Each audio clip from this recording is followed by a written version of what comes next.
Those who are having success with annual ryegrass point to several key factors growers should keep in mind. First is the way you plant the cover crop. Consider aerial seeding it into standing corn or beans. Otherwise, it's very important to plant annual ryegrass soon after your corn or soybean harvest. Planting early will ensure adequate growth of the annual ryegrass prior to winter. Those roots are growing all winter long, even under the snow. And that's where with our snow cover, we kind of insulate the ground. We may see a little more root growth over the winter than farther south of us does.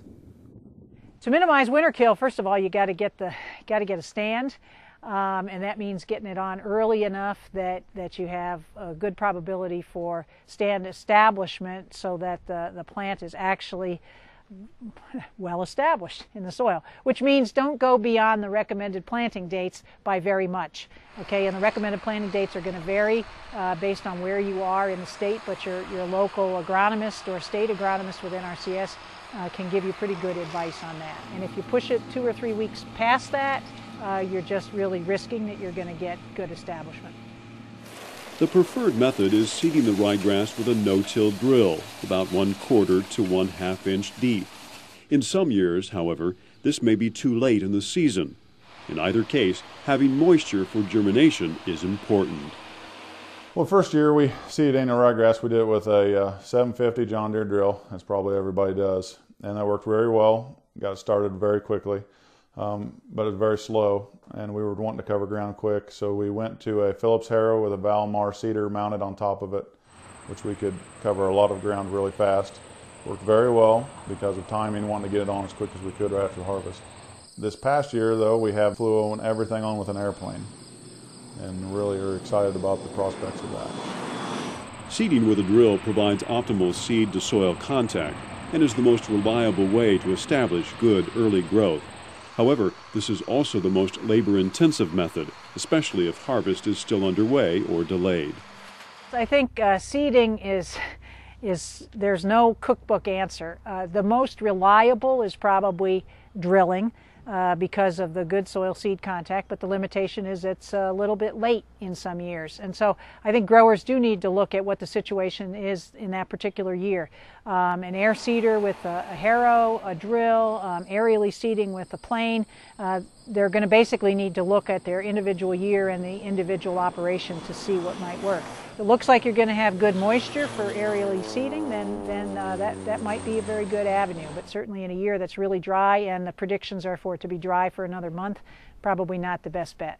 Other options include broadcasting the seed with an airflow applicator and then running a fluffing harrow.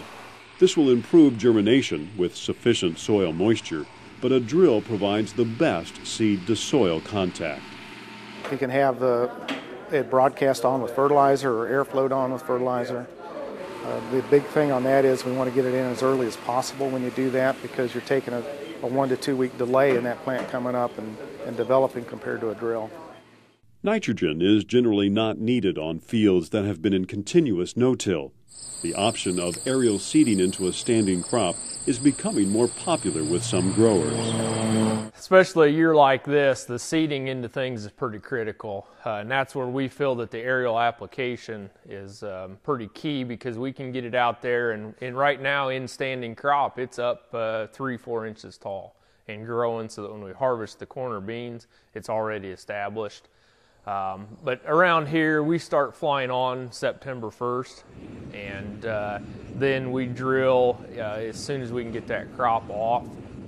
This is my second year to fly it on. We flew it on in soybeans last year before leaf drop. About 50% leaf drop we put it on last year, and when we harvested the soybeans, when the sunlight hit the ground, it just exploded and looked like a golf course after a week or so of sunlight.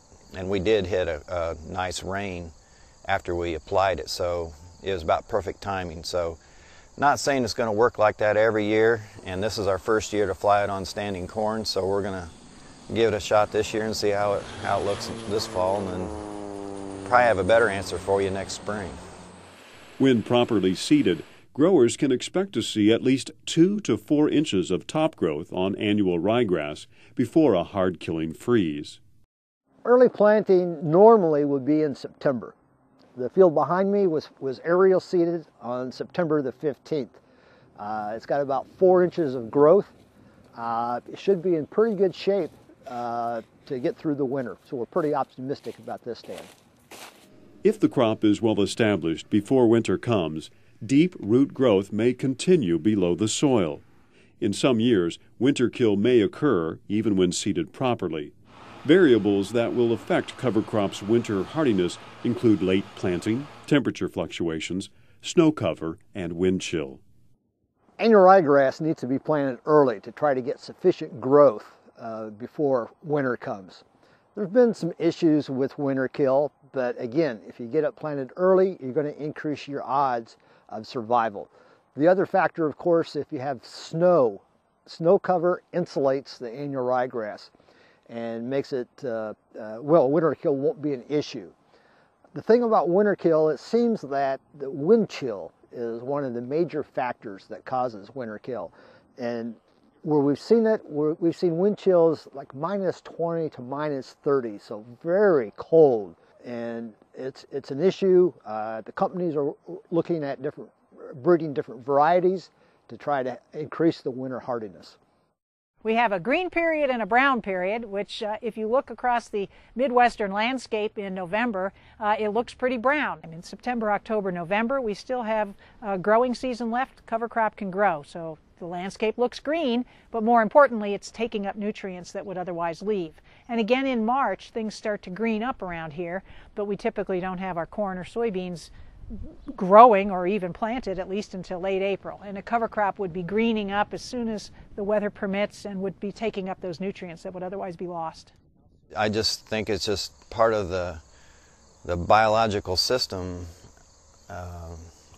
If it's not green and growing, that soil's not working for you. You have to have that soil working for you 9 months, 10 months out of the year if you're going to make this work. And everybody thinks that, oh, you're using all the fertility in the ground. Well, actually you're not. You're actually bringing more fertility back to the surface. You're keeping the bacteria alive so it can regenerate and die and release the natural nutrients in the ground. Therefore, you don't have to put as much fertilizer on